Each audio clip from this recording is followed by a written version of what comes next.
Richtig, bevor wir richtig anfangen, noch ein wichtiger Hinweis. Die Veranstaltung wird auf Deutsch und Spanisch stattfinden. Wer eine Übersetzung braucht ins Deutsche, kann unten bei den Optionen, da gibt es zwei Möglichkeiten, entweder eine Weltkugel, wo man die Kanäle Deutsch und Spanisch einstellen kann, in der Leiste unten. Wenn diese Weltkugel nicht sichtbar ist, dann geht es über die 3 Punkte auf der rechten Seite, wo die beiden Kanäle Deutsch und Spanisch einzustellen sind. Wer also eine Übersetzung aus dem Spanischen ins Deutsche braucht, wählt dort den Kanal Deutsch. Em, para los que solamente hablan español, o sea, no entienden alemán, hay una traducción del, del alemán, perdón, del alemán al español y tienen que buscar abajo el globo, hay un globo, el símbolo, un globo donde pueden buscar el canal español. Si no ven este globo, hay otra posibilidad. A la derecha hay 3 puntos y ahí también pueden encontrar el canal español. Ich werde jetzt auf Deutsch weitersprechen, unsere Referentinnen dann auf Spanisch.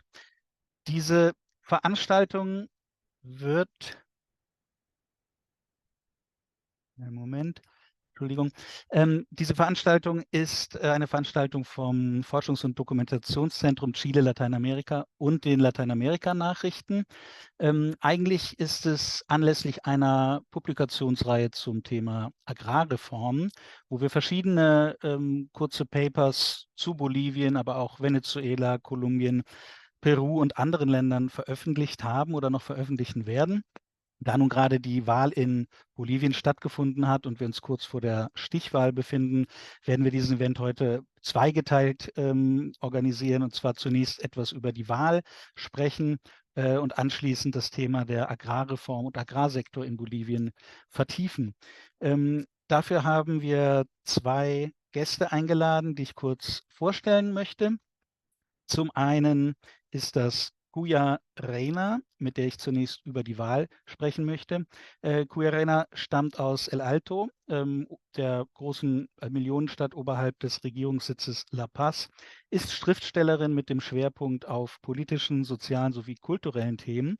2022 hat sie mit ihrem Band Los Hijos de Goni, die Kinder von Goni, einige Erfolge gefeiert, gerade auch bei jüngeren LeserInnen.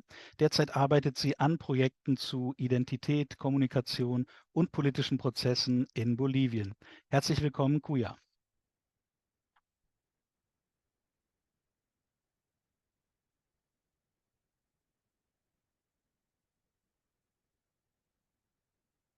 Cuya, du müsstest deine Kamera bitte anmachen.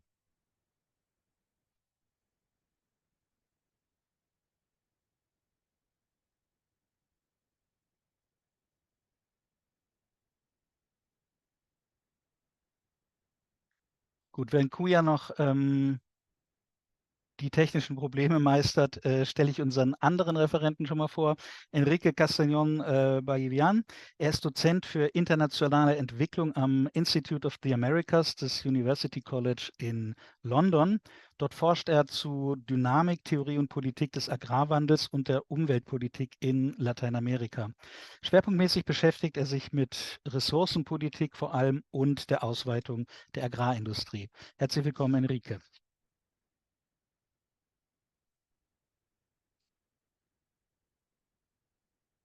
Kuja, kannst du mich hören? Wenn ja, bitte schalte einmal deine Kamera an. Ja. Kuja, hast du die spanische Übersetzung gefunden? Okay. Dann fangen wir jetzt wirklich an mit der Veranstaltung. Ähm, Zunächst geht es um die Präsidentschaftswahl in Bolivien.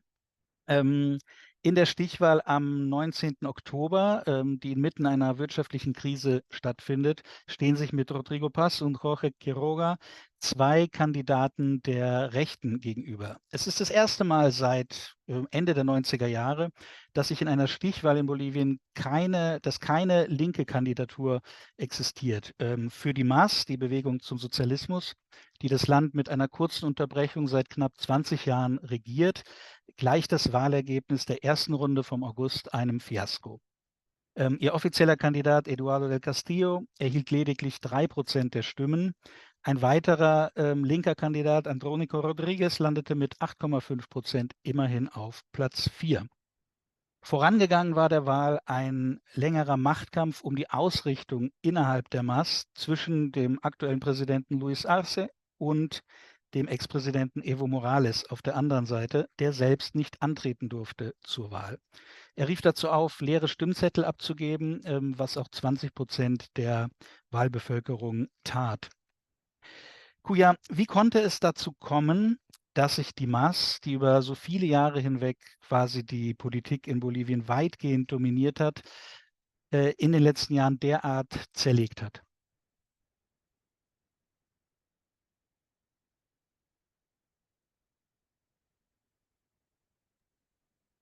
Bueno, muchas gracias por la invitación primeramente y agradezco bastante el espacio. Bueno, sobre el MAS y podríamos decir también la reducida participación que han tenido en el escenario político, se podrían concretar quizá tres elementos importantes. Uno que fue justamente la fractura que había en el partido, el cual derivó en tres bloques, los dos más potentes, quizá por la fuerza que tenían, era el de Luis Arce Catacora y el Morales, ¿no? El de Luis Arce porque tenía la institución, ¿no? El gobierno como fuerza represora, jurídica y también como una forma de condicionar al bloque evista que era de Evo Morales y que la fuerza que esta representaba era principalmente por los bloques sociales y organizaciones sociales que estaban al comando o también dirigidas por las estrategias o eh, las decisiones de Evo Morales principalmente, ¿no? Su núcleo es el Chapare, es el departamento de Cochabamba, que está en el departamento de Cochabamba en Bolivia. A este pequeño, bueno, a estos dos grupos hay uno que se suma, que es el de Andrónico Rodríguez, que se podría decir que era la fuerza electoral, porque si bien Arce Catacora no fue partícipe de las elecciones, sí tuvo como representante del MAS, porque ya habían ellos se adjudicaron el partido, tenían una representación que era Eduardo del Castillo, que justamente saca este triste 3% en las elecciones, ¿no?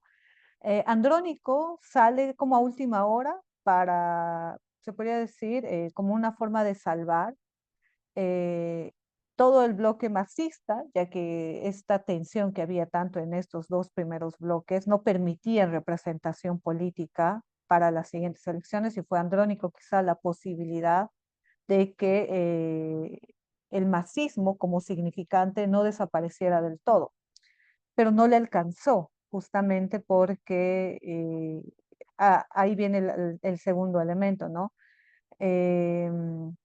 Yo creo que parte de este problema también estaba vinculado mucho con la crisis económica que se desató en Bolivia.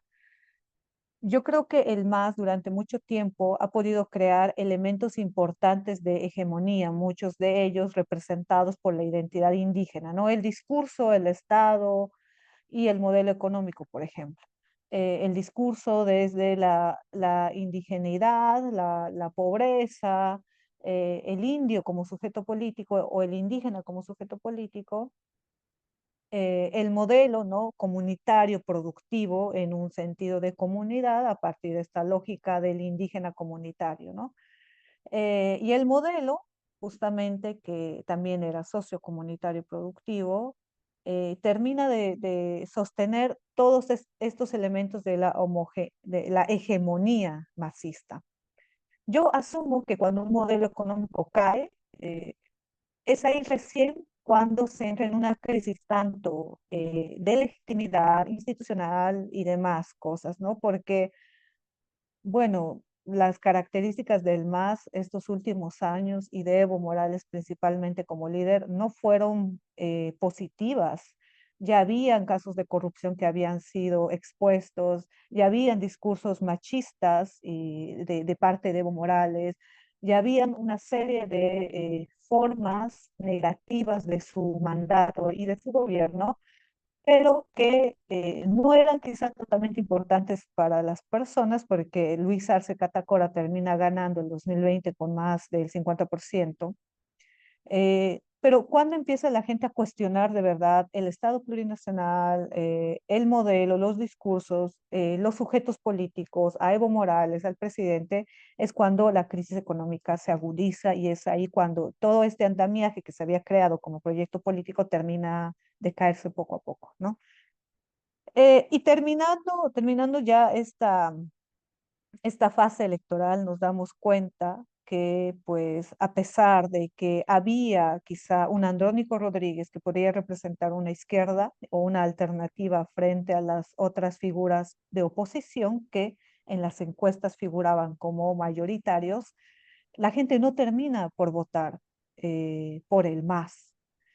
Y Andrónico Rodríguez también termina con un porcentaje bajo, Eduardo del Castillo también termina con un porcentaje bajo, y son dos figuras importantes las que llevan a representar a los bolivianos en este segundo balotaje, que es Jorge Tuto Quiroga eh, y Rodrigo Paz, ¿no? Ambos de derecha, aunque ahora hay una total polarización entre izquierda y derecha, tanto que Jorge Tuto Quiroga, que es del Partido Libre, acusa a PDC, el Partido Demócrata Cristiano, que es de Rodrigo Paz, de ser de izquierda, que son los nuevos masistas, que es la nueva izquierda disfrazada, el socialismo, y termina antagonizando y arrinconando dos ideologías que antes se veían representadas en la política, porque podrías decir el MAS es de izquierda, el MAS es socialista, pero como no existe el MAS ya, ¿no? Representativamente, es un poco tonto decir que PDC, que es de un partido que está, que tiene un discurso altamente de derecha, situarlo en una posición de izquierda, ¿no? Entonces, no hay una izquierda en realidad y no hay un socialismo en realidad representado a partir de estas dos personas. Pero sobre esto lo quisiera quizá desplegar con mayor contexto, ¿no? ¿Por qué? Ahora hay dos figuras de derecha y cuáles son los proyectos que ambos representan. Lo voy a extender más adelante. Ja, danke, Kuja. Eine Frage kurz, bevor wir über die Stichwahl sprechen, über das Projekt von Evo Morales, das Projekt der MAS. Was bleibt eigentlich jetzt nach der Abwahl von diesem Projekt? Also was überdauert wirklich die Regierungsverantwortung von Evo Morales? Welche Elemente sind das?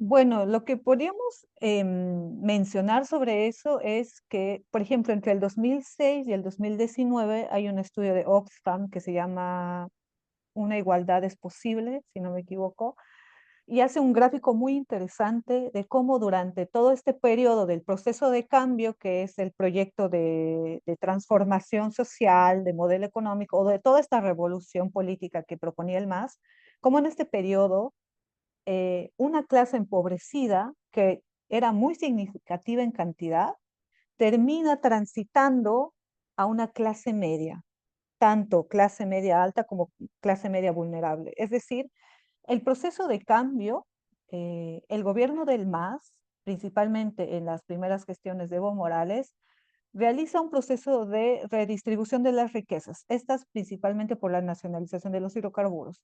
Podríamos decir redistribución en el sentido de que todo este dinero que se generaba a partir de los hidrocarburos se distribuía en sentidos de bonos, se distribuía a partir de créditos, se distribuía a partir de aumentar los sueldos, mejorar las condiciones de vida de ciertos sectores. Y tú, bueno, yo soy de ese proceso, podría decir, soy de parte de ese proceso, porque tú veías una sociedad totalmente pobre y precarizada ascender económicamente, es decir, Tú veías a la gente comprarse sus autitos, tú veías a las personas que tenían una casa de, no sé, pues de tierra, de adobe de tierra, convertirse de la noche a la mañana en casa de 5, 6, 7 pisos, ¿no? Ahora se podría llamar los famosos cholets, que son los edificios de los nuevos ricos aymaras, ¿no? Eh, Tú ves jóvenes profesionalizándose, una ciudad como la ciudad del Alto, por ejemplo, creciendo enormemente en cantidad demográfica, pero además en temas de urbanismo igual expandiéndose mucho.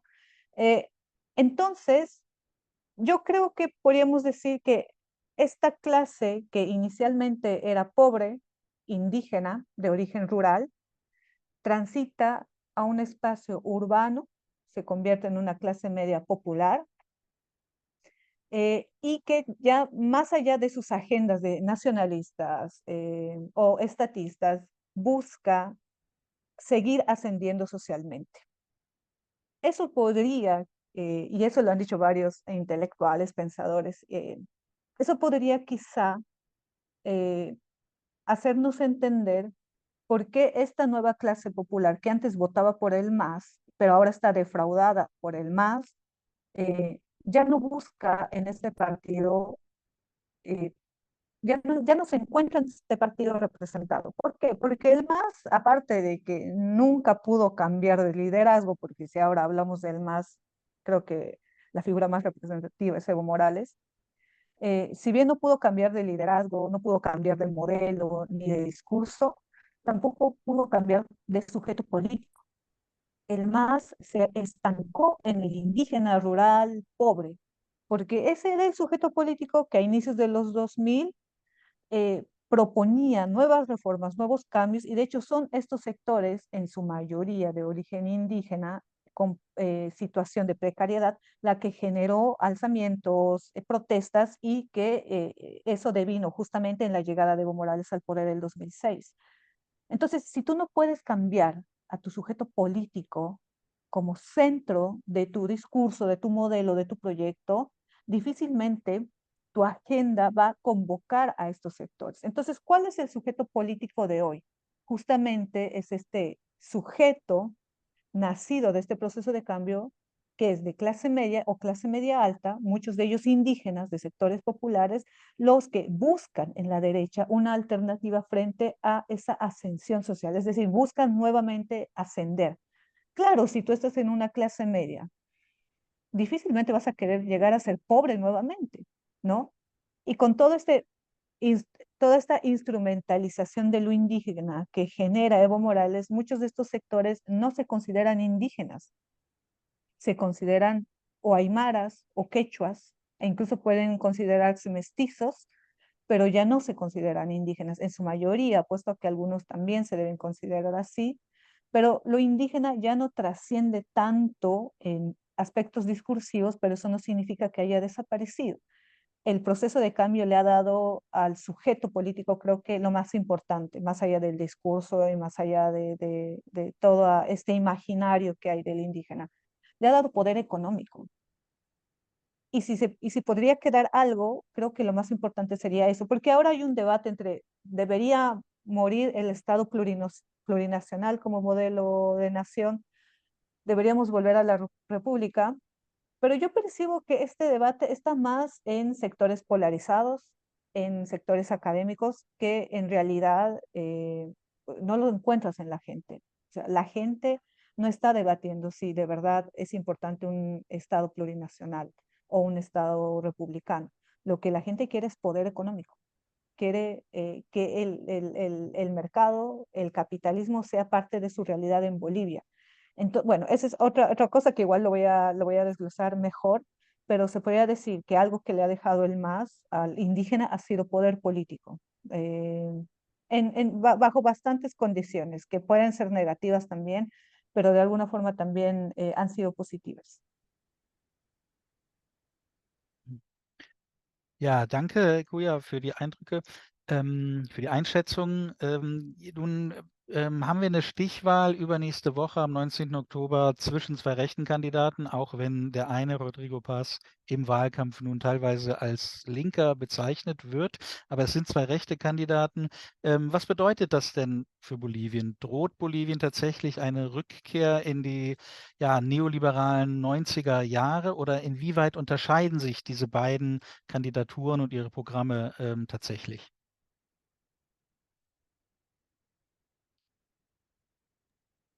Ya, justo esta parte me parece importante para justamente diferenciar a estos dos sujetos, porque no son iguales y la representación que ellos puedan generar en los sectores sociales de Bolivia también son importantes. Cuando vemos a Jorge Tuto Quiroga, bueno, por lo menos yo lo puedo traducir de esa forma, vemos justamente al político de los 90, ¿no? De la época de privatización en Bolivia, o como parte de toda esta élite política que en algún momento hizo planes de reformas económicas para empobrecer, endeudar al Estado. De hecho, yo no encuentro una diferencia entre Jorge Tuto Quiroga del 2001, cuando fue presidente, o de los 2000, cuando fue vicepresidente de Banzer. Yo no encuentro diferencia entre su discurso de esa época y el discurso de ahora. Es esta lógica de vamos a prestarnos dinero del FMI, vamos a realizar privatizaciones, y esto es muy interesante. De hecho, Jorge Tuto Quiroga y una de sus propuestas es que quieren industrializar el litio, pero a partir de que todos los bolivianos van a ser dueños de las acciones de esta explotación de esta materia, ¿no? Les vamos a dar acciones a todos los bolivianos y todos los bolivianos van a ser dueños de los ingresos. Y eso yo ya lo había escuchado. Bueno, no lo había escuchado en esa época porque yo era niña, pero si revisamos la historia, el gobierno justamente de Tuto Quiroga y de otros neoliberales de la época también te decían lo mismo.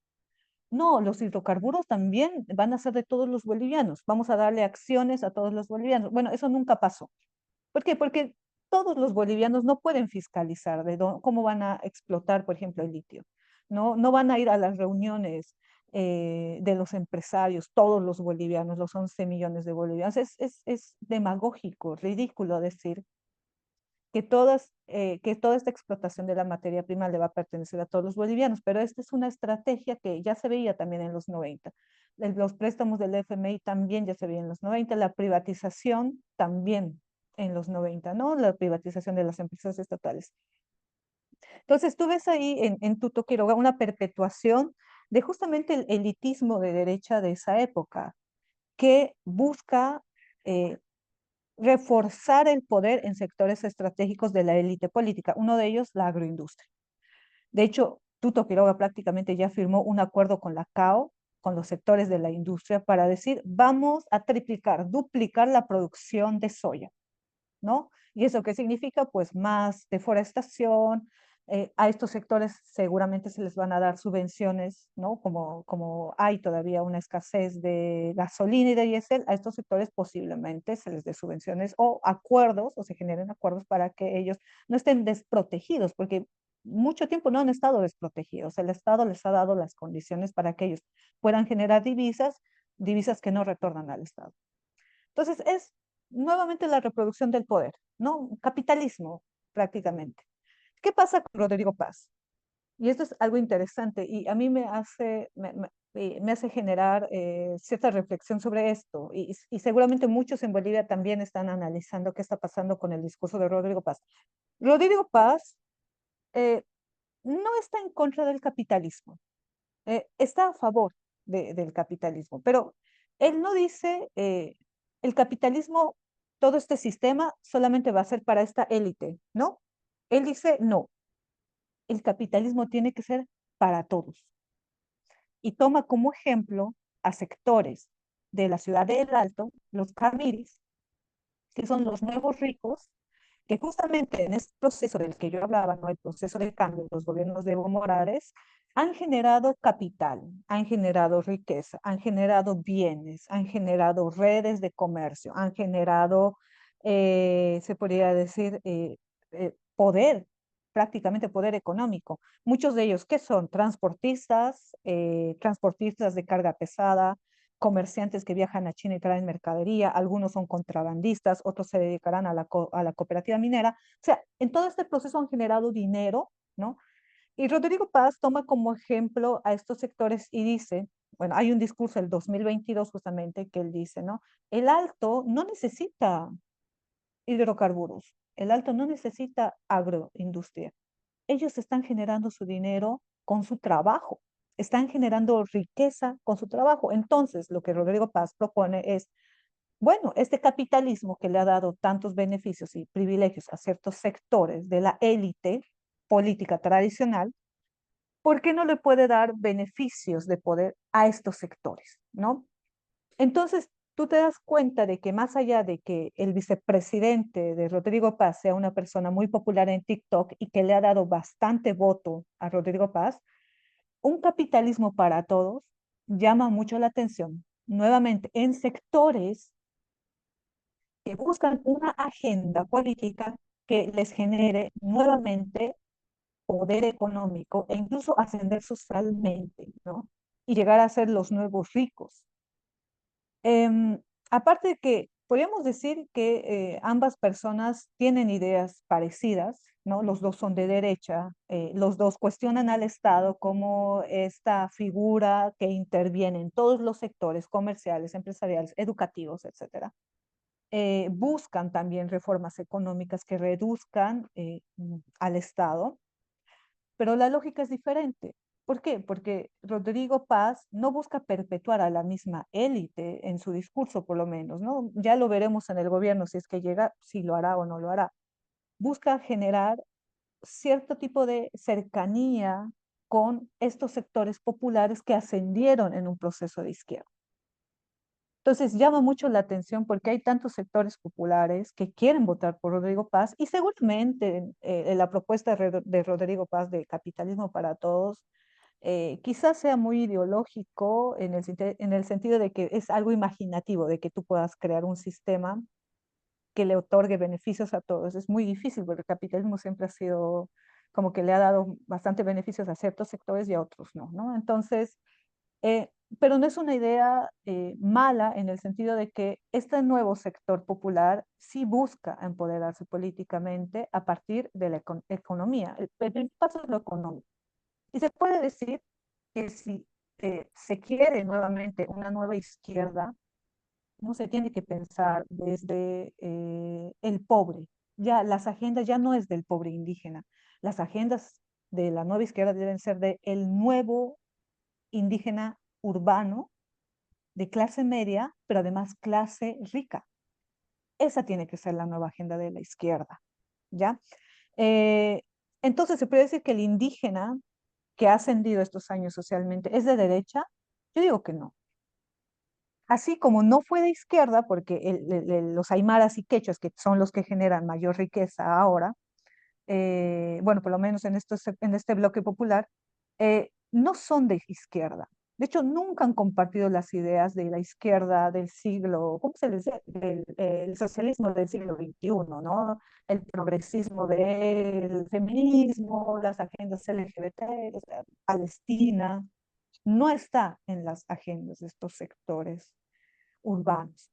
Su agenda venía principalmente del empoderamiento económico y lo lograron prácticamente. El MAS no lo ha hecho quizá con todo el potencial que lo pudiese haber hecho, pero de alguna forma les ha otorgado un bien mayor que ha sido lo económico.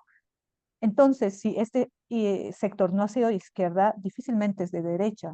¿Por qué? Porque busca Estado, busca un Estado autoritario, busca un Estado estratégico, busca un Estado presente, pero eso seguramente con todas sus limitaciones, ¿no? Entonces busca un Estado autoritario y de hecho muchos de estos sectores tienen como referencia a Nayib Bukele, justamente por la inseguridad ciudadana que se presenta en toda Latinoamérica, y quieren mano dura.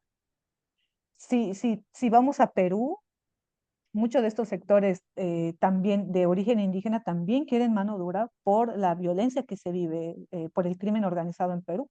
Y en Bolivia también quieren mano dura, quieren un Estado autoritario, ¿no? pero también quieren abrirse al mercado. Entonces, es quizá una hibridación de ambos modelos, tanto de un Estado que busque igualdad, protección y de un sistema que les brinde oportunidades de mayor progreso, ¿no? Entonces, estamos por lo menos en un paso importante, porque el indígena actual se ha desprendido totalmente de la izquierda. Ya no se puede hacer una lectura de este sujeto desde la izquierda, porque se desprendió. Entonces es mucho más complejo y eso nos da a nosotros la posibilidad de analizar mejor las condiciones sociales en las que se encuentra Bolivia, sin tener que depender de este paraguas que siempre ha sido el MAS. O sea, durante 20 años la lectura política y el análisis político ha estado condicionada por el partido del MAS, ¿no? Pero ahora podemos entenderlo mejor, quizá. ¿Qué quiere este sujeto? ¿Por qué ha votado por la derecha? ¿Cuáles son sus necesidades? ¿Cómo es? ¿Qué es? ¿Qué hace? ¿Qué quiere? ¿Cuál es su pensamiento diario? ¿No? Entonces, yo creo que hay mayor facilidad para entender este, este nuevo proceso.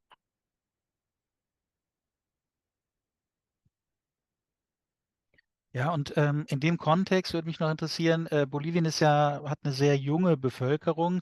Was du jetzt gerade gesagt hast, gilt das auch für jüngere Menschen? Denn wir haben ja sehr viele WählerInnen, die praktisch selbst gar keine Erinnerung mehr an die Zeit vor Morales haben oder es vielleicht als Kinder ein wenig erlebt haben.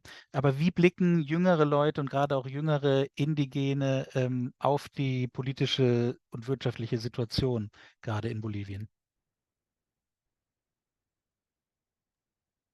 Yo creo que esa es una pregunta muy, muy importante. Yo creo que hay tres elementos importantes. Uno, de clase social, que justamente ya sectores indígenas, rurales o de condiciones muy limitadas de acceso a la educación y demás, han podido ser parte de una clase media y alta importante, popular. Lo segundo es que muchos de estos sectores son, bueno, ¿cómo se podría decir? Todo este proceso de cambio ha generado un sujeto muy importante, que son los jóvenes. No sé cómo llamarlo, hijos del proceso de cambio, no sé. Han crecido prácticamente con Evo Morales, o sea, no conocen otro presidente que no sea Evo Morales. Ya conocerán a Arce, digamos, ¿no? Como última estrategia de Evo Morales para no, para que Yanine Áñez y la derecha salga del poder en 2020.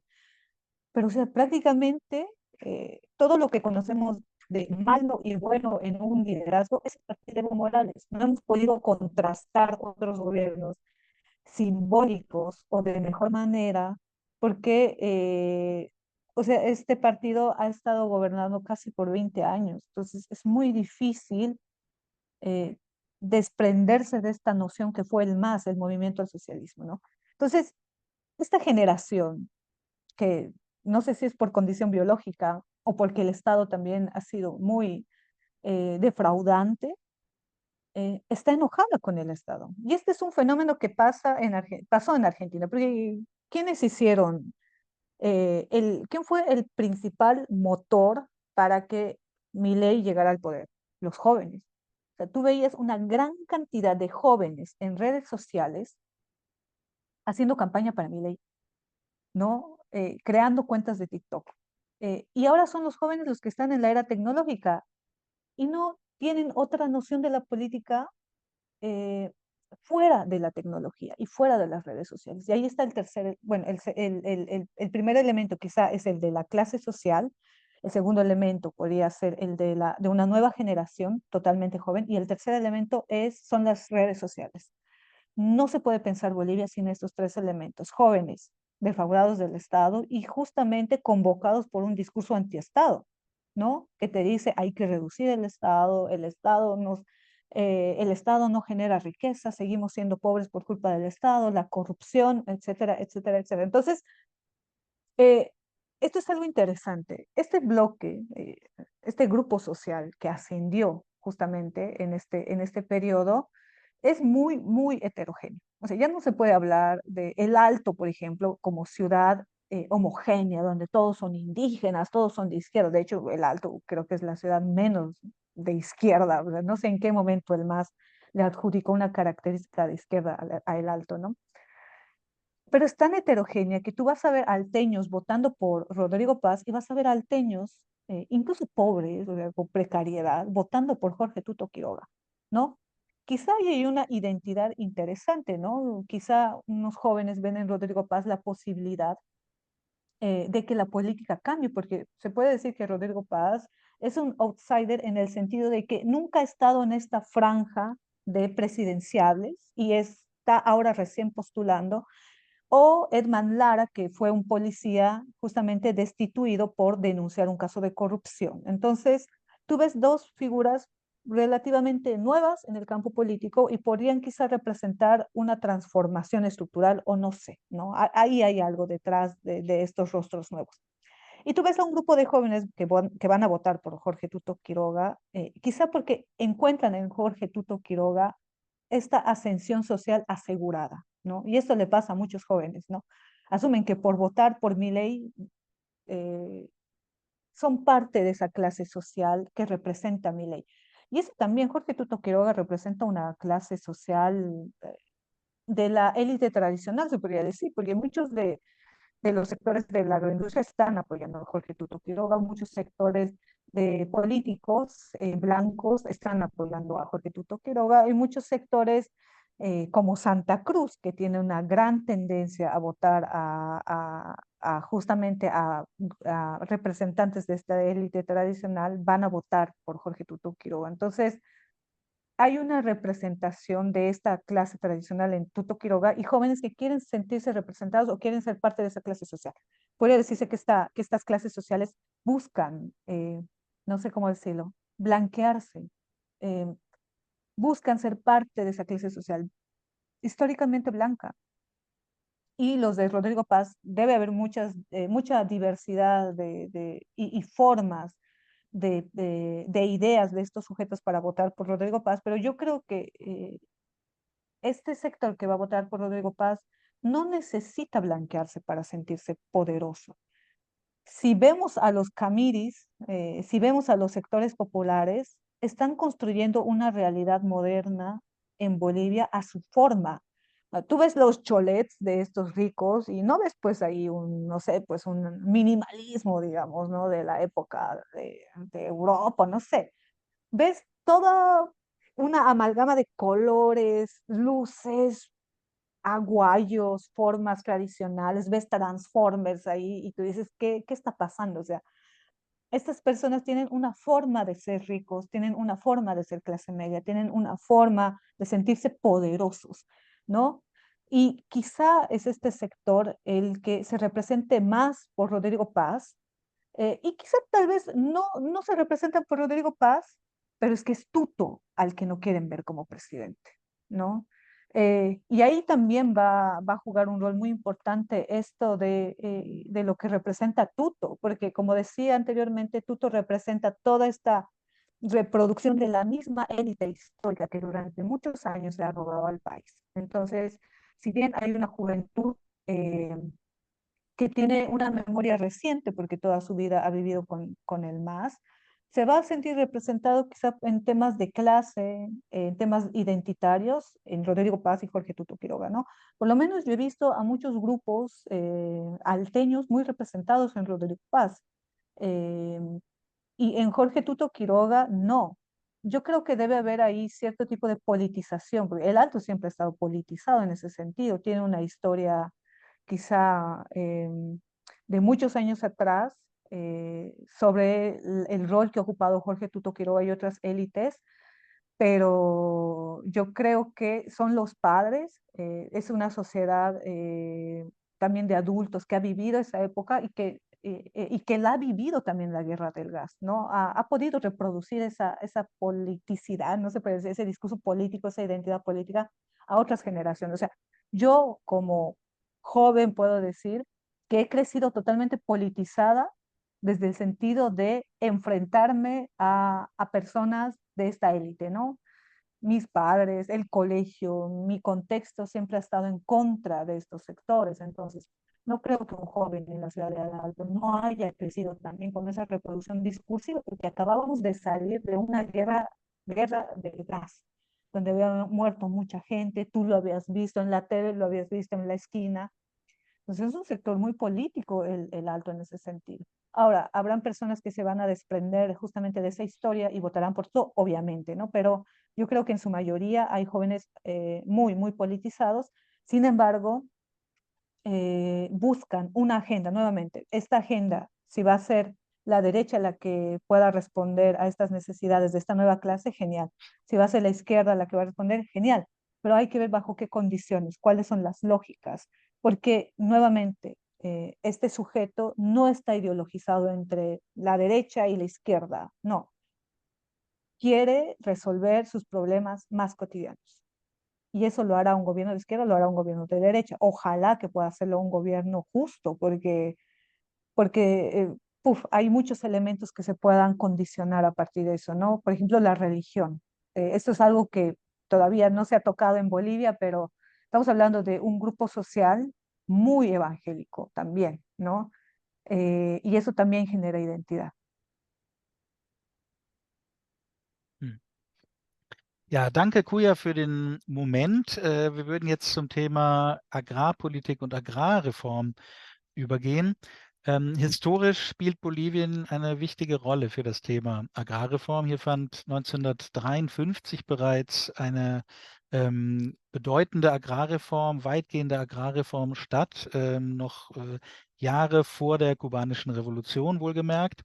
Enrique, könntest du kurz skizzieren, was die historische Bedeutung dieser Agrarreform von 1953 ist und was auch ihr Vermächtnis ist?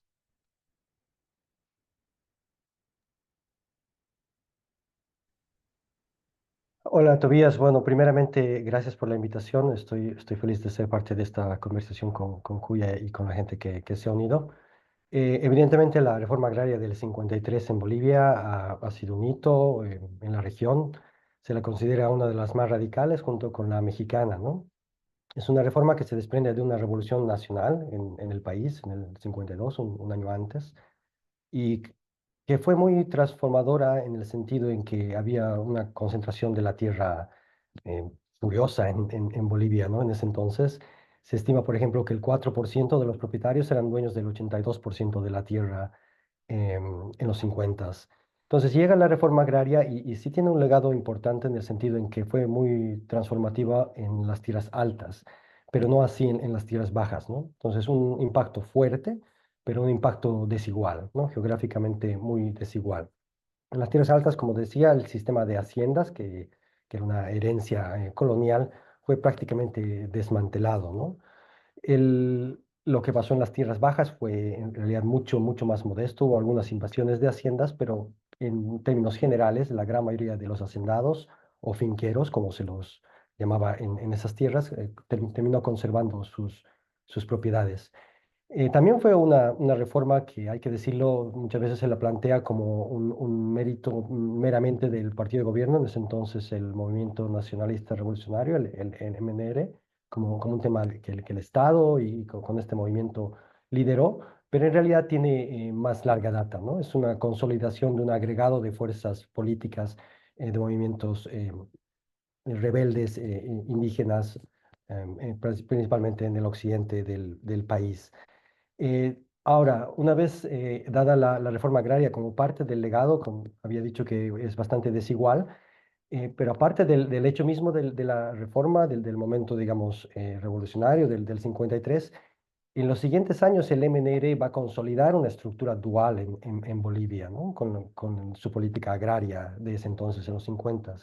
Por un lado, por ejemplo, va a promover cooperativas de comunidades indígenas, si se quiere, en el occidente del país, mientras que en las tierras bajas, donde la propiedad prácticamente no se había tocado, el MNR va a apoyar una política de desarrollo de la agricultura capitalista a gran escala, ¿no? Al menos como aspiración, siguiendo lo que se conocía como el Plan Bohan, que era como unas líneas de seguimiento que había propuesto una misión estadounidense para hacer una especie de vía Juncker en el oriente del país, ¿no? Como para la transición agraria.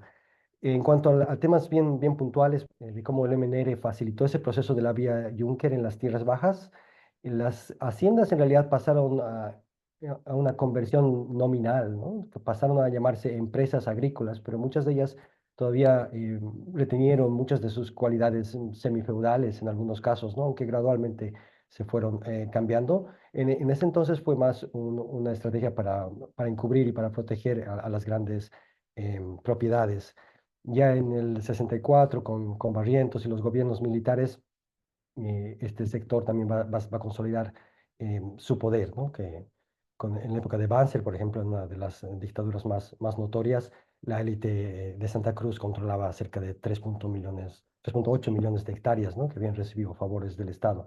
Entonces, bueno, ahí quizá como introducción de lo que significó la reforma agraria del 53, una vez más para resaltar, su impacto fue muy significativo en las tierras altas, pero bastante modesto en las tierras bajas, y esa dinámica ha marcado la historia agraria del país del siglo XX y, bueno, hasta nuestros días. Ja, danke, Enrique. Einen Hinweis noch an alle, wenn es Fragen gibt an Kuya oder auch Enrique, dann stellt die gerne im Chat einfach eintippen. Ich sehe das dann und kann da später drauf eingehen oder wir greifen das dann hinterher auf, gerne.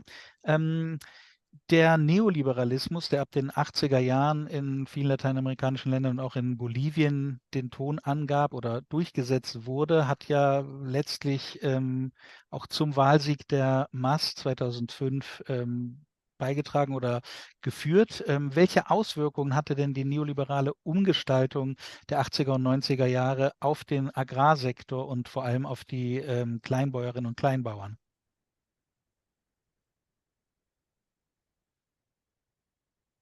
Sí, bueno, la siguiente gran época, se puede decir, es obviamente el giro neoliberal en Bolivia. Fue algo paradójico porque, como se dio la historia después de las dictaduras militares, fue el mismo partido, el MNR, aunque obviamente en otra forma, el que consolidó el giro con el decreto que en Bolivia es muy citado, el 21060 en 1985. Un decreto neoliberal, se puede decir, digamos, muy clásico, al estilo de la teoría del shock, ¿no? Se liberalizó el tipo de cambio, el comercio, se eliminaron prácticamente todos los subsidios, los controles de precio, bajó la inversión pública, se desmantelaron bancos estatales de fomento, de minería, de agricultura. Todo fue bastante radical en ese sentido, el giro neoliberal en el país. Tuvo, digamos, la virtud de que logró controlar la inflación, pero a un costo social desmedido, ¿no? Bastante alto y masivo. 23.000 mineros perdieron sus trabajos, otros miles de empleos en manufactura se acabaron, y un deterioro general de las condiciones laborales, aparte de una depresión económica, ¿no? Porque si bien controló la inflación, no logró como modelo levantar el crecimiento económico como digamos, se había pensado o se lo presentaba. Después, algo que marcó un poco también el tema agrario es que en el gobierno ya de Paz Zamora, en el 89, cuando fue elegido, él va a Washington a visitar Estados Unidos, a George Bush en ese entonces, y consigue un crédito para un proyecto que ahora es emblemático en los estudios agrarios de Bolivia, que se llamaba el Proyecto de Tierras Bajas del Este, ¿no? Estamos hablando de unos 2 millones de hectáreas aproximadamente, un presupuesto de unos 50 millones de dólares, y fue este proyecto el que consolidó las bases materiales para una expansión del agronegocio soyero, que hoy en día, digamos, es como el principal driver de transformación agraria en el país hasta ahora, ¿no? Y fue un proyecto, digamos, bastante elitista en el sentido de que, digamos, la gran cantidad de los créditos, la manera en la cómo se diseñaron los caminos, claramente beneficiaban a tierras que ya habían sido consolidadas en su propiedad por los grandes propietarios.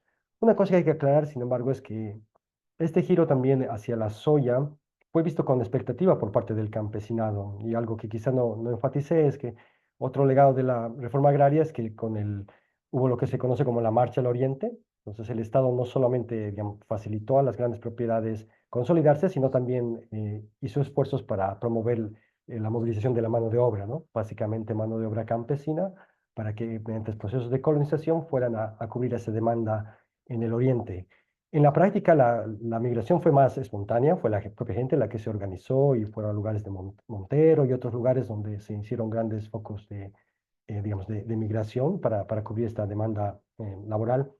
Y esta misma gente en los 90 con el agronegocio y el surgimiento, veía el agronegocio de hecho con esperanza, ¿no? Con una una expectativa de futuro, ¿no? Y cómo integrarse a las cadenas de valor del agronegocio podría representar una mejora en sus condiciones de vida. A lo que vemos ahora ha sido de nuevo desigual, ¿no? Como lo es, digamos, el avance capitalista de este tipo de economía, pero sí quiero enfatizar que no es como se suele romantizar, que digamos, todo el sector campesino necesariamente estaba opuesto a este tipo de cambios más, digamos, de conexión con los mercados globales y demás, un poco también en línea con lo que decía Cuya, de que bueno, hay que estar un poco más atento a los sujetos políticos, a cómo la gente entiende el día a día, ¿no? Y las condiciones de su subsistencia. Para dar un poco más de contexto del giro neoliberal en el tema agrario, los gobiernos neoliberales fueron muy activos, o sea, no es que el Estado sí se redujo, pero estuvo muy activo en cosas muy concretas. Por ejemplo, aseguró mercados para la soya boliviana en la Comunidad Andina de Naciones. Se ha estimado que por esta ventaja arancelaria, los olleros bolivianos se beneficiaban alrededor de $37 por tonelada en ese entonces. Entonces fue muy importante porque dio la condición de posibilidad de la expansión de soya. Sin ese acuerdo de la CAM, probablemente el sector soyero en Bolivia no hubiera despegado porque no somos competitivos con Brasil o Argentina, otras potencias en el agronegocio soyero de la región. Los precios internacionales también apoyaron en los 90s, entonces hubo un boom soyero del 1990 a 1997 muy importante, donde se expandió mucho la frontera agrícola a costa de bosques, obviamente, pero sí generó una dinámica económica que siguió atrayendo flujos migratorios. El, la época neoliberal, y quizá para cerrar esta intervención, termina en un poco en crisis en el tema agrario por la revelación de casos de corrupción, ¿no? Hay un caso emblemático de Bolivras y otros que un poco empieza a erosionar esa narrativa de que el mercado iba a resolver las cosas y que atraer la inversión extranjera necesariamente iba a traer el bienestar. Y en ese contexto de, digamos, de corrupción, hay como una fuerte demanda de la gente, de los sectores campesinos, indígenas, por una estructura agraria más equitativa, ¿no? En el 90 hay una marcha indígena emblemática por la tierra y el territorio que demanda también la atención hacia este sector, la consolidación de territorios indígenas, y estos casos de corrupción, como dije, también levantan el debate público. Y es en ese contexto que sale una ley muy importante, que es la ley INRA en 1996, que podemos caracterizarla como precisamente esta visión de reforma agraria asistida por el mercado, ¿no? Que ha sido promovida y sigue siendo promovida por el Banco Mundial, por ejemplo. En Bolivia no fue la excepción, hubo muchos asesores que estuvieron ahí y que da tres principales condiciones que son importantes entenderlas porque va a influir cómo después el MAS responde o ajusta la política agraria. La primera es demanda o plantea la necesidad de lo que se llama en Bolivia un saneamiento, que es una titulación, limpiar el registro catastral de la tierra, ¿no? Que se sepa, que se garantice o que al menos se tenga a ciencia cierta conocimiento de la propiedad agraria, lo que muchas veces se reduce al término de seguridad jurídica, del cual me voy a referir más adelante. También, pero la reforma de la ley INRA planteó el tema de los territorios indígenas para satisfacer esa demanda que venía desde abajo con las TCOs, la posibilidad de titular territorios indígenas y lo que se conoce como la función económica social de la tierra, la FES. Este es un condicionamiento en el cual las medianas y las grandes propiedades necesitan demostrar que están cumpliendo esta función económica social para mantener su derecho propietario. La idea era impulsar un poco la productividad y de algún modo quizá como una especie de mecanismo que podría facilitar una eventual expropiación y redistribución de la tierra para así satisfacer un poco la demanda por una estructura agraria más equitativa, algo que no sucedió. Quizá ahí me quedo un poco para el pantallazo de lo que fue la época neoliberal en el tema agrario en el país a grandes rasgos. Ja, und unter Evo Morales dann ab 2006 an der Regierung, der MAS-Regierung, spielte die Agrarpolitik ja auch eine wichtige Rolle neben der Souveränität über natürliche Ressourcen wie Gas, neben der Stärkung indigener Identität, neben Sozialprogrammen etc. Wie sah denn die Agrarpolitik unter Evo Morales, der ja von einer Agrarrevolution sprach, die er umsetzen wollte. Wie sah denn diese Agrarpolitik aus? Auch gerade im Hinblick vielleicht auf die Großgrundbesitzenden im Tiefland.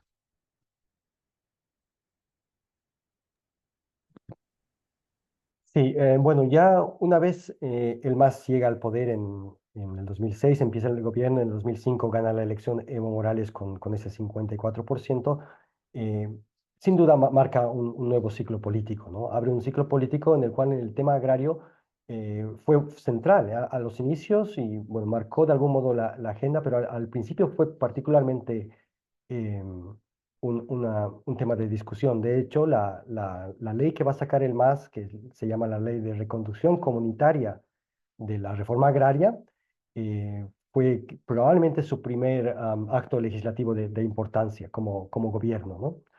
Y la política agraria del MAS se puede caracterizar como una política, es cambiante, es un poco errática, ha tenido como distintos periodos.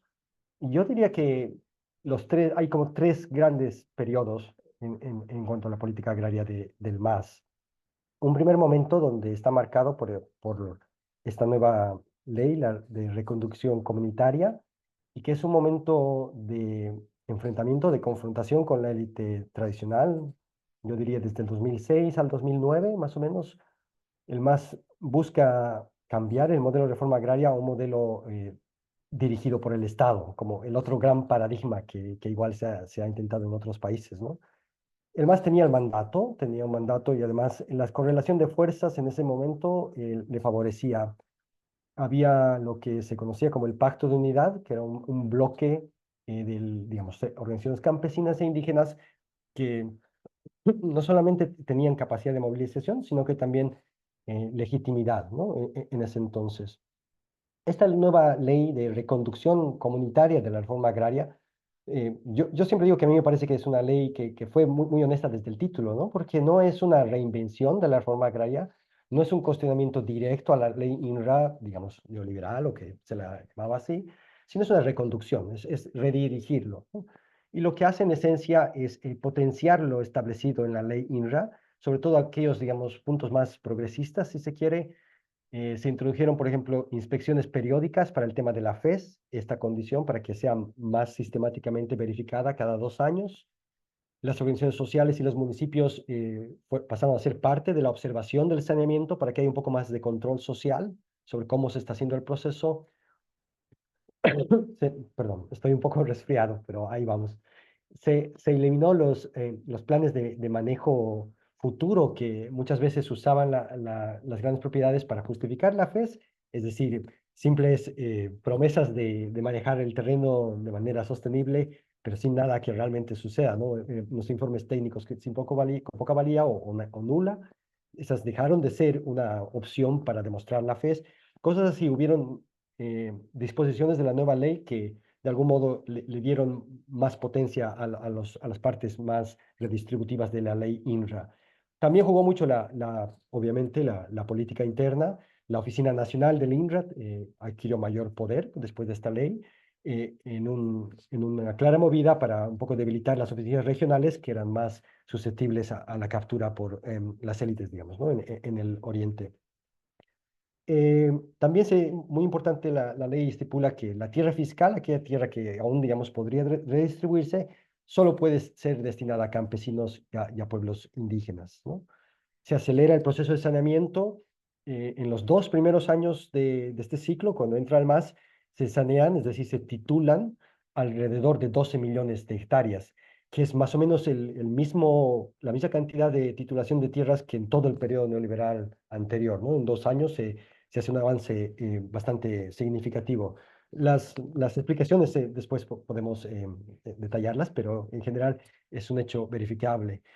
Hubo también un intento de verificar las condiciones laborales al interior de las grandes empresas. Es algo que yo suelo resaltar. Yo hice mi trabajo de campo en Cuatro Cañadas, vivía ya casi un año y medio. Y bueno, sí, la gente recuerda que en ese entonces, por ejemplo, el Ministerio de Trabajo iba a verificar si habían por lo menos botas de protección, si de algún modo se estaban pagando los salarios que se acordaban. Entonces, fueron años en los que sí hubo un intento por que el Estado tome este rol más regulatorio del sector agrario. Y para felicitar este primer periodo, hay dos temas importantes. Uno es el programa TCP-ALBA, que se despliega de una cooperación entre Venezuela, Cuba y Bolivia, en la cual crea mecanismos de fomento al campesinado y para que el campesinado, principalmente en tierras del oriente, pueda integrarse a las cadenas productivas de la soya y de la agroindustria. En base a esa experiencia, después va a haber la EMAPA, la empresa estatal, que hace mecanismos similares de apoyo, de promoción, de fomento a la pequeña agricultura, si se quiere, y también control de los precios de los alimentos. Y el último elemento clave de este periodo es que en una disputa política en el 2008, cuando hubo inflación con los alimentos, hubo una decisión del gobierno del MAS de instituir algún tipo de control, de mecanismo para restringir las exportaciones de ciertos productos mediante la emisión de un certificado de abastecimiento del mercado interno. Esta medida sí creo que es una medida claramente, digamos, post-neoliberal, o no sé, al menos interpelativa del principio neoliberal que el mercado tiene que fluir. Aquí sí el MAS dice que, bueno, en temas sensibles como la alimentación, había la necesidad de tener algo de control para que el mercado interno tenga precios razonables al consumidor. Esa es una primera etapa breve, como dije, del 2006 al 2009. Y de ahí la siguiente etapa es una etapa que tiene cambios. No sé si voy directo a la siguiente etapa, Tobías, o no sé si, ¿te parece? Ja, Ok, gerne. Vielleicht noch kurz ok. die Entonces, oder continúo. die Amtszeit von Evo Morales oder die MAS-Regierung abschließen.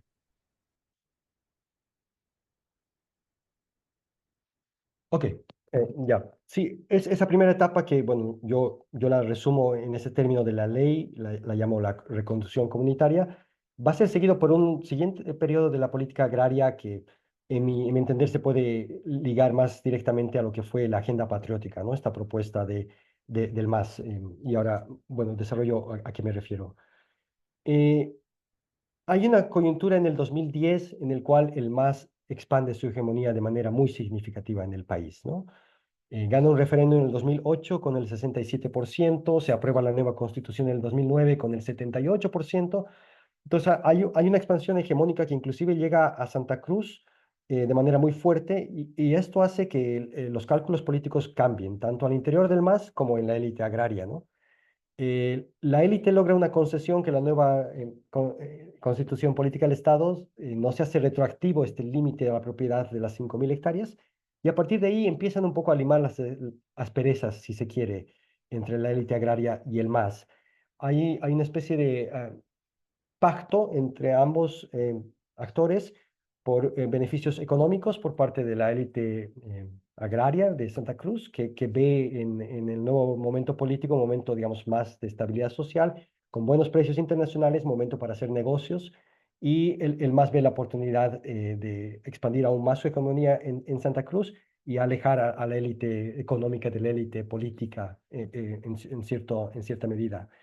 Y este acercamiento del MAS y la élite agraria que se empieza a dar a partir del 2010, eh, hay un actor que es muy importante, que a mí me parece que es importante siempre resaltar, y fue que la élite agraria jugó bien sus cartas en el sentido de poner a Demetrio Pérez como el presidente del ANAPO, que es la principal organización de los olleros. Demetrio Pérez es un productor de origen potosino, migrante, si se quiere, igual, digamos, de origen indígena, que representa una historia de éxito, ¿no? Un pequeño productor que termina siendo mediano productor, casi con aspiraciones de gran productor, que le va bien en la soya. Entonces empieza a proyectar esa otra imagen de que los soyeros o la agroindustria cruceña es incluyente, ¿no? No es solo, digamos, un negocio de la élite blanca tradicional, sino que puede ser algo más. Y este señor Demetrio Pérez, muy hábil él, establece una relación muy directa con Evo Morales y eso ayuda un montón a este pacto, ¿no? García Linera jugó también, el vicepresidente de Evo, un rol importante en cuanto a que él lo justificó en términos ideológicos de expansión hegemónica, pero empezó a hacer muchos guiños a los empresarios con esto de tenemos empresarios patrióticos y se empezó a vislumbrar la idea de la agenda patriótica como una agenda que va a tomar por delante los intereses de la agroindustria y del agronegocio. Y paradójicamente, a medida que, o tal vez no sé si sintomáticamente, a medida que hay este acercamiento con la élite agraria, el MAS empieza a tener muchas fricciones con sectores indígenas principalmente, porque en esos años ocurre el conflicto del Tifnis y hay como un giro en la estrategia y en el proyecto político del Estado.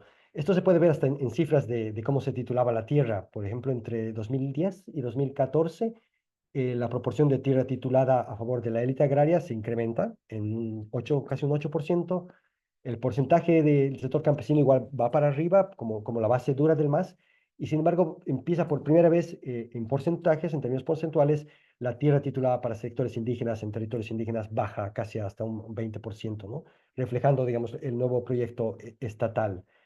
Y cabe aclarar que si bien en términos grandes los sectores campesinos e indígenas logran consolidar tierra y cantidades que son superiores a los de la élite agraria durante este pacto con el MAS logra consolidar hegemonía o la posesión sobre las mejores tierras del país, que en términos generales, claro, es menos tierra, pero la mejor tierra, la de mejor calidad, queda en manos de esta élite mayoritariamente. Un 60% de la tierra en esta zona de expansión va a ser consolidada para esta élite tradicional.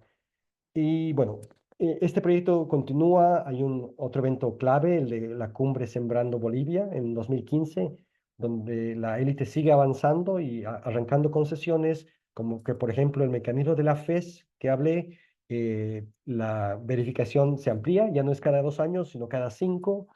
Hay ese tipo de, digamos, de victorias del empresariado que perduran. Sin embargo, y pod- podría decir algo más, pero creo que voy a terminar ahora para después abrir un poco la conversación. En un análisis un poco frío, yo creo que es evidente que el MAS y la élite agraria del oriente del país logran hacer este pacto y, digamos, conviven y se apoyan mutuamente. eh, pero es siempre llamativo la idea de que no terminan de tener un proyecto conjunto como tal, ¿no? Esto a mí me parece bien sintomático porque cada vez que hubo conflicto político, ya sea en el momento de Áñez, por ejemplo, cuando el gobierno transitorio de Áñez tomó el poder, la élite agraria recuperó, pero de forma directa, el control sobre la política agraria. Wilfredo Rojo, un miembro de la élite de Santa Cruz Clásico, se vuelve ministro, después está Ortiz, Capobianco, gente muy, muy, muy ligada, empieza a tener el directo control sobre el Estado, ¿no? Entonces, si bien el MAS termina aliado de la élite agroindustrial, eh, la élite agroindustrial siempre espera el momento para que el MAS, digamos, deje el lugar central que tenía para volver a copar el poder estatal, ¿no? Y creo que eso es un poco lo que viene a futuro, pero ahí lo conversamos, lo dejo acá. Ja, schließen wir da doch direkt an, machen einen kleinen Sprung. Im Hinblick jetzt auf die Wahl, wo sich ja, wie gesagt, zwei rechte Kandidaten gegenüberstehen, welche Agrarpolitik ist nach der Wahl zu erwarten oder zu befürchten? Oder anders gefragt, übernimmt die Agrarelite dann einfach wieder ganz offiziell das Land?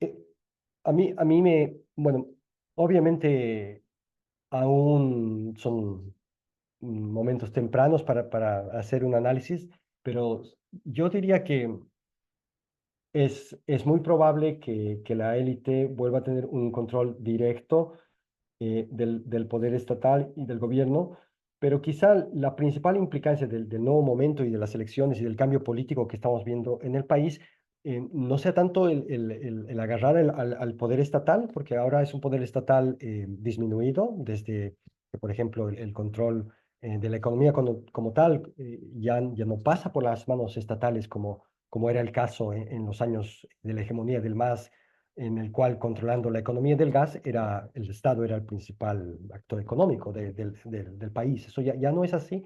Entonces, a mí me parece que el cambio agrario y el control de la élite va a ir, obviamente, a través un control más directo del poder estatal, pero lo que a mí me parece que va a marcar más aún es el cambio en la correlación de fuerzas, en el sentido de que se ha legitimado muchos de los discursos del emprendedurismo ligados desde la visión, digamos, de la crucialidad agroindustrial, y que no era el caso en el gobierno transitorio de Áñez, por ejemplo, ¿no?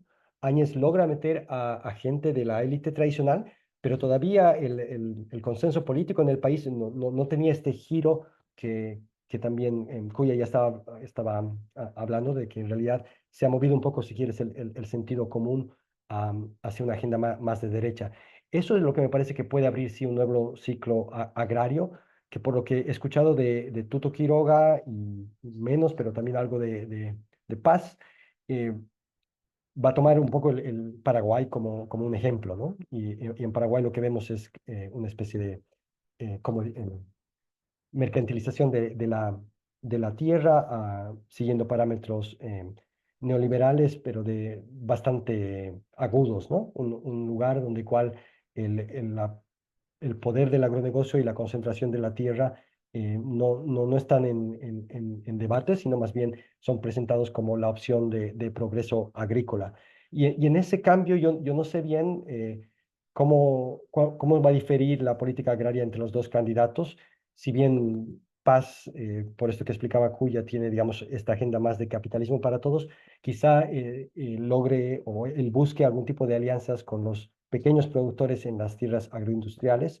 Si fuera así, probablemente esta visión más extrema de Paraguay fuera resistida en cierto modo, porque lo que sabemos de Paraguay es que es un modelo completamente excluyente en el cual el avance del capital y de las grandes empresas es continuo a costa de pequeños productores, ¿no? El caso boliviano siempre ha sido como una especie de excepción si comparamos con Brasil o con Argentina, y se debe a este poder político de toda esta población campesina que migra, ¿no? Y el proceso histórico de la marcha al oriente y que logra consolidar poder económico reducido, pero no insignificante, ¿no?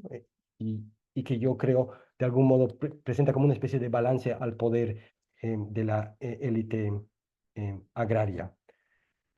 Bueno, creo que es lo que diría por ahora, pero podemos conversar.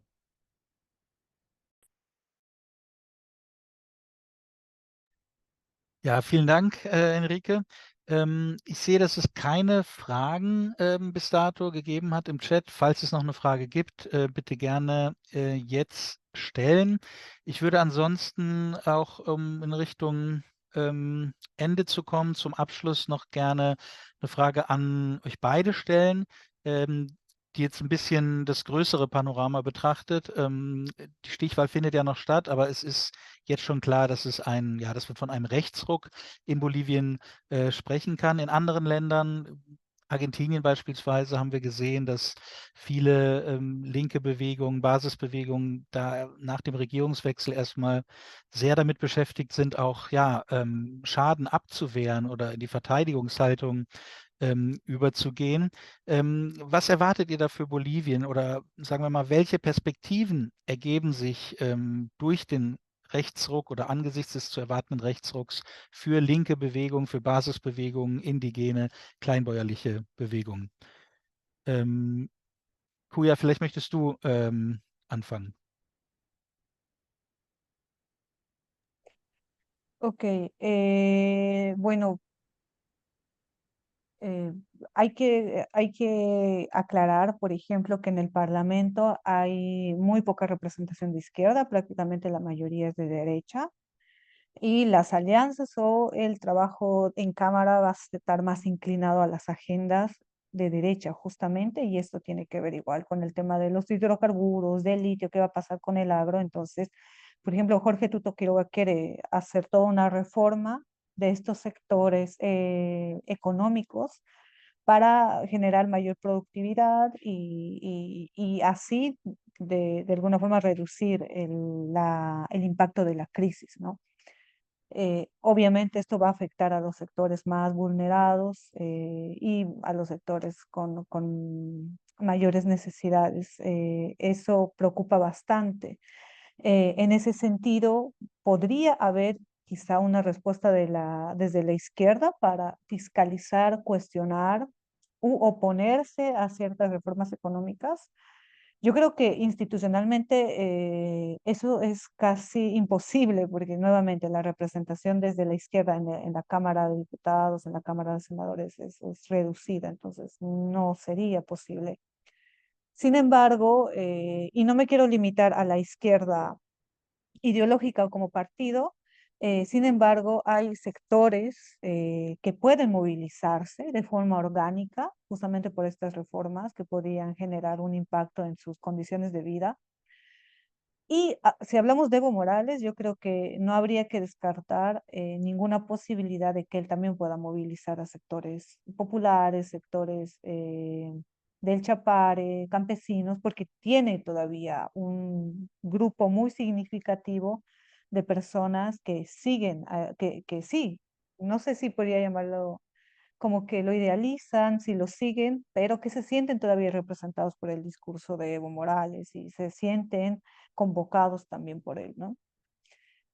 Desde ese aspecto, yo creo que la figura más representativa es Evo Morales desde la izquierda. Y lo que él haga, lo que él decida, va a generar, sí, una coyuntura política en Bolivia que podría generar conflictos, discusiones y demás, ¿no? Pero por lo pronto, yo creo que en estos próximos 5 años de gobierno que ingrese, va a ser importante hacer un análisis de hacia dónde están los intereses de las personas nuevamente, porque este giro a la derecha no es tampoco una particularidad de Bolivia, es algo que está pasando a nivel regional.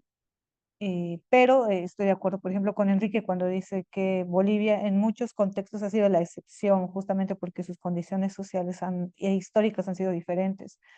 La particularidad de Bolivia es justamente este sujeto indígena, popular y urbano, que está pensando, y es un inicio también, ¿no? Está pensando fuera de la izquierda. No, esto porque ya no existe el MAS como representatividad, como algo tangible, sin embargo, sí permea el significante, ¿no? De qué es el MAS, lo simbólico, etcétera, ¿no? Entonces, yo creo que eso va a ser importante para entender si puede haber una rearticulación de la izquierda. Si hay alguna posibilidad pronta, lo más seguro es que venga desde Evo Morales. Ojo que Evo Morales también se ha desentendido de la izquierda, tiene un partido o va a buscar consolidar un partido que se llama Evo Pueblo, en donde tienen un discurso que son ni marxistas ni liberales, o sea, ni lo uno ni lo otro. Entonces, me parece interesante que el mismo Evo Morales y el levismo también se desmarque de la izquierda. Hay algo detrás, ¿no? Ya creo que Evo Morales ya tampoco apunta a la izquierda ni al socialismo como un marco ideológico. Entonces, quizá el balance se vaya por la derecha y algo más cercano a la izquierda, pues yo no puedo identificar algo sumamente representativo en el escenario político. Tendremos que esperar 5 o 10 años para ver incluso qué liderazgos políticos van a emerger de esta crisis, tanto económica, pero además política, ¿no? Y entre ellos, la mayoría se ven desde el lado de la derecha, no de la izquierda. Entonces, quizá haya más posibilidades de que se consolide algo desde la derecha, desde los sectores populares incluso, pero la izquierda para mí está todavía en pausa. No sabemos ni sus acciones, ni sus nuevos discursos, sus nuevos liderazgos, y eso es un trabajo que asumo se va a realizar estos próximos años.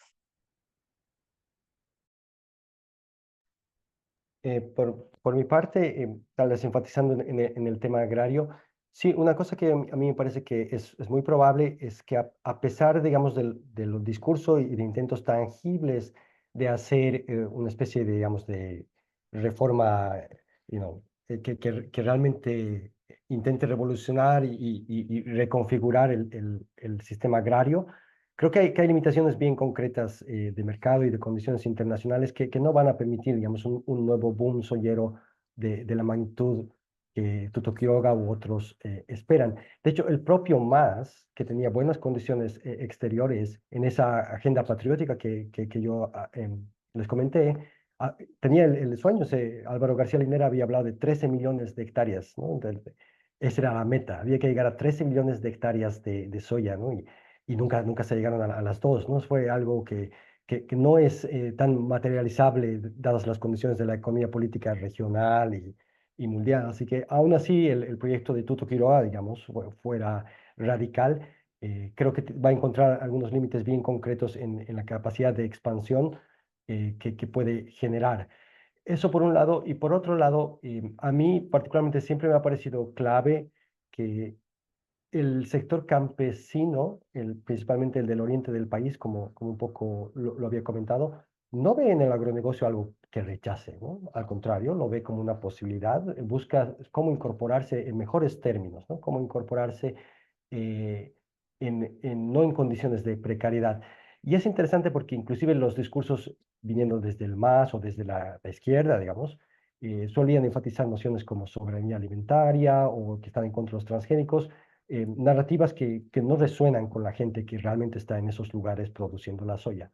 Dicho esto, sí hay contradicciones entre los pequeños productores y los grandes productores y las industrias, ¿no? Contradicciones que vienen directamente desde su posición de clase y cómo se genera el excedente, cómo se extrae el excedente del trabajo de ellos, porque tienen condiciones de precariedad tanto en los mercados de tierra como en los mercados donde venden los granos, ¿no?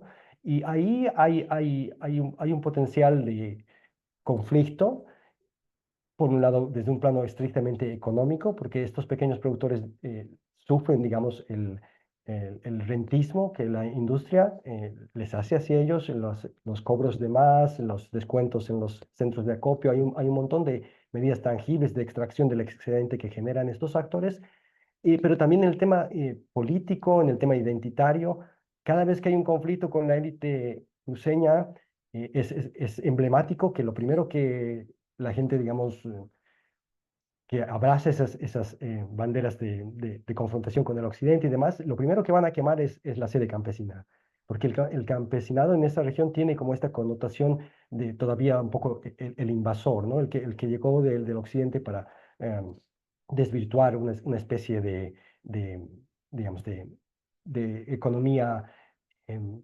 pacífica o que solía funcionar antes de esta migración de la gente del occidente.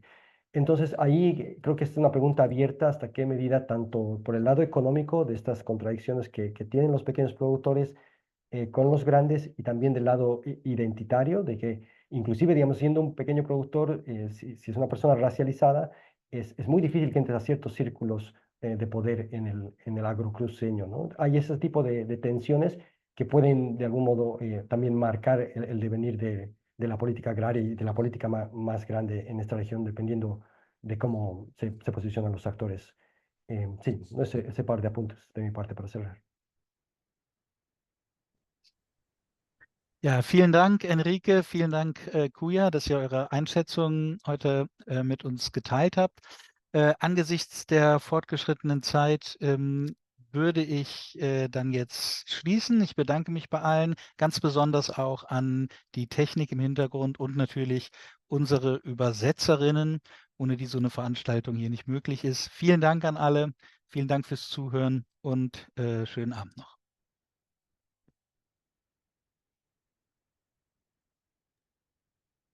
Muchas gracias.